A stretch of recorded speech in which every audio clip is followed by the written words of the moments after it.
শরীয়তের কোনো মাসআলা মাসাইল, কোনো বিষয়ে হালাল হারাম, আল্লাহর আদেশ নিষেধ এটা জানার জন্য এআই এর শরণাপন্ন হওয়া বা এটার উপর নির্ভর করা জায়েজ হবে না। দক্ষ ওলামা ইকরামের মাধ্যমে বা কোরআন এবং হাদিসের আলোকে আপনাকে চেক করতে হবে সেই ইনফরমেশনগুলো সঠিক কিনা। কারণ জাগতিক বা পার্থিব কোনো ইনফরমেশন সঠিক বা ভুল হলে আমরা যতটা ক্ষতিগ্রস্ত হব, শরীয়তের কোনো বিধিবিধান আমল করতে গিয়ে, পালন করতে গিয়ে, জানতে বা মানতে গিয়ে যদি আমাদের ভুল হয়, তাহলে তার ক্ষতির পরিমাণ, মাত্রাটা অনেক বেশি হবে।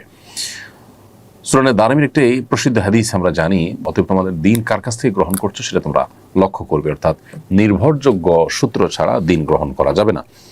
অতএব এর উপরে শুধুমাত্র নির্ভর করলে সেক্ষেত্রে সঠিক মাসআলা পরিপূর্ণ আমরা নাও জানতে পারি। কারণ আর্টিফিশিয়াল ইন্টেলিজেন্স মূলত নেটওয়ার্কের ভিতরে যা আছে, সে যা পাবে সেখান থেকে সে আমাদেরকে আসলে কাস্টমাইজ করে কিছু ইনফরমেশন হয়তো দিবে, বাট সেই ইনফরমেশনগুলো সঠিক কিনা, সেখানে ভুলভাল আছে কিনা, সেটা আমাদের চেক করা উচিত।